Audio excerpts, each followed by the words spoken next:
Gas cylinder 5,000 में मिलेगा। हाँ, मोदी वोट देंगे। और पेट्रोल 4,000 रुपये लीटर हो जाएगा तो मोदी वोट देंगे सर हम। अभी मैं गाली नहीं दे सकता। एक प्लेट खाना खा ले लेंगे, वोट किसको? हाँ, एक पेट खाना खा ले वो हम मंजूर है, वोट मोदी को देंगे सर हम। खाना पीना सब महंगा हो हो जाएगा। जाए वोट मोदी देंगे सर हम। जब कुछ भी हो जाता है वोट मोदी देंगे हम लोग। ये कुछ ज्यादा नहीं हो रहा? वो मोदी बढ़िया काम करेगा सर। क्या काम पर? वो सारा बहुत बढ़िया काम, आपको बता नहीं सकता मैं। मोदी ने इतनी महंगाई में कुछ किया हो या ना किया हो, लेकिन अंधभक्त बहुत ही मजबूत बनाए हैं। जैसा कि आप देख सकते हैं, खाने को रहे या ना रहे, लेकिन वो मोदी मोदी करता रहेगा। तो बेटा राघव चड्डा आ जाओ, खुला है हमारा अड्डा। समझ गए? अरे कोई आया था गंगा का लाल बनकर, कोई आया था गंगा का लाल बनकर, रह गया अडानी अंबानी का दलाल बनकर। आसमान को छू रहा है आटा चावल दाल, क्या इसी को कहते हैं अमृतकाल? अंगूठी में जो लगता है उसको हम नगीना कहते हैं, और जो इन बच्चों को देखने नहीं आएगा उसे हम कमीना कहते हैं। अरे मिलिट्री तुम्हारी, पुलिस तुम्हारी, अब आगे क्या कहूँ? पुलिस तुम्हारी, मिलिट्री तुम्हारी, और 56 इंच का सीना, यहाँ आने में छूट रहा है पसीना। क्या मिल गई है तुम्हें कोई हसीना जिसने मुश्किल कर दिया है तुम्हारा जीना? और जो यहाँ पर नहीं आएगा वो मेरी नजरों में है कमीना। भाइयों बहनों, आखिरकार वो राज पता चल ही गया कि क्यों मोदी जी प्रेस कॉन्फ्रेंस नहीं करते। क्या बात कर रहे हैं? खुद मोदी सरकार के अधिकारी ने राज की बात बताई है। दरअसल बार बार विदेशी मीडिया सवाल कर रही थी कि पीएम मोदी प्रेस कॉन्फ्रेंस क्यों नहीं करते हैं। विश्वगुरु जहां भी विदेशी दौरे पर जा रहे थे, पत्रकार वही सवाल दोहरा रहे थे। समझ रहे हो? पहले नॉर्वे वाली पत्रकार की वजह से हमारे विश्वगुरु की फजीहत हुई, फिर ऑस्ट्रेलिया में भी ऐसा ही कुछ हुआ जब मोदी जी मीडिया से कोसों दूर खड़े नजर आए। और अब जब पीएम मोदी न्यूजीलैंड पहुंचे तो यहाँ के पत्रकार सवाल कर रहे हैं कि नरेंद्र मोदी प्रेस कॉन्फ्रेंस क्यों नहीं करते। तब भारतीय राजदूत ने मोदी जी के प्रेस कॉन्फ्रेंस न करने पर गजब तर्क दिया। भारतीय राजदूत ने कहा कि भारत के ज्यादातर लोग ग्रामीण इलाकों से हैं, वे प्रेस कॉन्फ्रेंस नहीं समझ पाते, इसलिए मन की बात के जरिए मोदी जी सीधे संवाद करते हैं। हाँ, ये बात तो सही है। मोदी जी पहले चाय बेचते थे, उनको क्या पता प्रेस कॉन्फ्रेंस क्या होता है। वो 25 साल तक शायद चाय ही बेचे थे, उनको पढ़ने लिखने का समय ही नहीं मिला, डायरेक्ट कुर्सी मिल गई प्रधानमंत्री की।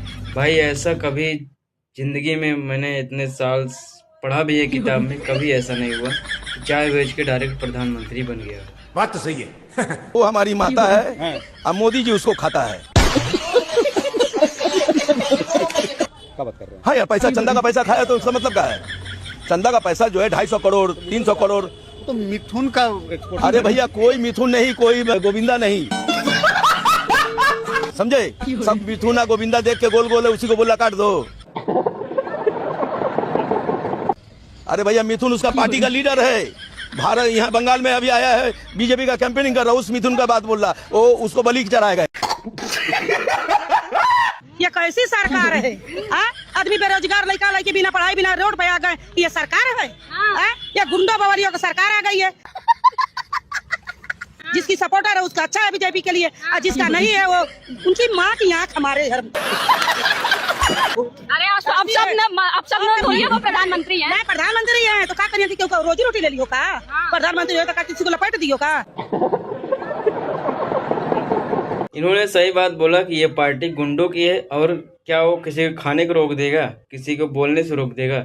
सही काम करेगा तो लोग सही बात बोलेंगे, गलत काम करेगा तो लोग गलत बोलेंगे। एक अनपढ़ नेता को आप बैठा देंगे गद्दी पर, उसके बाद हम प्रधानमंत्री उसको बना देंगे जिसको इंग्लिश तक बोलनी नहीं आती, जो बाहर जाकर ट्रांसलेशन उनको जरूरत पड़ रही है, और जो एक टेलीप्रॉम्प्टर के बिना नहीं बोल सकते, ऐसे प्रधानमंत्री हम चुनकर गद्दी पे बैठा रखे हैं। अरे नेहा जी, उसको किसी ने नहीं बैठाया, वो है निगरगट, जबरदस्ती बैठ जाता है कुर्सी पे।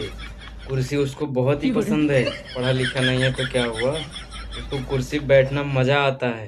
यादव कह रहे हैं कि इस बार 40,000 रुपए देंगे अगर सत्ता में आते हैं तो। उनके पैसे ना वो अपनी जेब में रखे हैं, उतने पैसे तो हम दान कराते हैं। भाई साहब कुछ ज्यादा नहीं हो गया? मतलब कुछ भी। जो नरेंद्र मोदी है वो आपको लगता है कि प्रधानमंत्री बनने लायक है? नहीं है। ये गरीबों का खून चूस रहा है भैया, पूरा प्रधान रेट फेट सब हर चीज में बढ़ गया रेट, चावल में, दाल में, नमक में, मिर्च, हर चीज में। ये बड़ी अच्छी बात कही आप। कुछ चीज नहीं है, गरीब आदमी भूखा मरने के लिए हो जाएगा, कुछ नहीं है सहारा इसका। तो जो वीडियो को देख रहे हो जनता को क्या कहना चाहोगे आने वाली पीढ़ी को कि आने वाली पीढ़ी को ये बोलेंगे भैया कांग्रेस के राज आना चाहिए, भाजपा का राज रोज खत्म, गरीब आदमी भूखा मर जा रहे हैं, हर चीज में तेल में शक्कर में नमक में महंगाई बढ़ रहा है। क्या बात है सर, क्या बात है सर। अब बोल रहे हैं तो रोजी भी नहीं है, गरीबों का रिक्शा चला रहे हैं, मेहनत कर रहे हैं, 100-200 कमा रहे हैं, खाना खा रहे हैं। सही बात है, मोदी के ज़माने में जितनी महंगाई है उतनी महंगाई कभी नहीं थी, इसलिए गरीब लोग परेशान हैं, उनको खाने का नहीं है।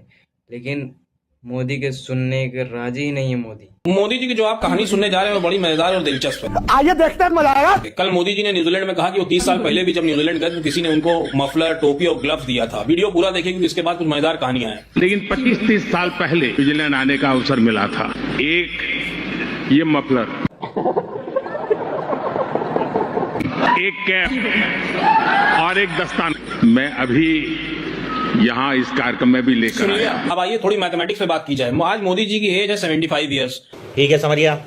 तो 30 साल पहले जब वो न्यूजीलैंड गए थे तो उनकी एज रही होगी 45 ईयर्स की। और मोदी जी ने खुद ही कहा है कि 30 से 40 साल तक भिक्षा मांग के या भीख मांगे जीवन गुजारा है। तो अगर 30 साल भी मान लें तो 45 में जब आप 30 निकालेंगे तो बचेगा 15 साल, और 15 साल तक उन्होंने चाय बेची है। तो सोचिए, चाय बेच के, भीख मांग के, उसी में उन्होंने हिमालय में अज्ञातवास, बांग्लादेश की आजादी की लड़ाई, अमेरिका गए, डिजिटल कैमरे से फोटो खींची, ईमेल 88 में किया जबकि इंडिया में 1991 में ईमेल हुआ था। और 45 साल की उम्र में वो न्यूजीलैंड गए, फिर जब लौटे तो ठीक 6 साल में वो गुजरात के सीएम बना दिए गए। कमाल करते हैं मोदी जी, ऐसी लफाजी आप ही कर सकते हैं। और आप कहीं माने तो ये सब आप कांग्रेस सरकार में हुआ आपके साथ। तो सोचिए, कांग्रेस की सरकार में आप भीख मांग के न्यूजीलैंड चले गए और आपकी सरकार में आज पढ़े लिखे लोग चाय पकौड़ा बेच रहे हैं, नाले से गैस निकाल रहे हैं। सही बात है, मोदी कांग्रेस के जमाने में चाय भी बेच लिया और ऑस्ट्रेलिया और बाहर जैसे देशों में घूम भी लिया, और कांग्रेस के ही जमाने में प्रधानमंत्री भी बन गए। और आज मोदी के जमाने में जो पढ़े लिखे लोग हैं जंतर मंतर पर कॉकरोच के नाम पे 28 दिन 30 दिन से बैठे हैं, लेकिन मोदी और धर्मेंद्र प्रधान के कान में एकदम रुई घुस गई है, इनको सुनाई नहीं दे रहा।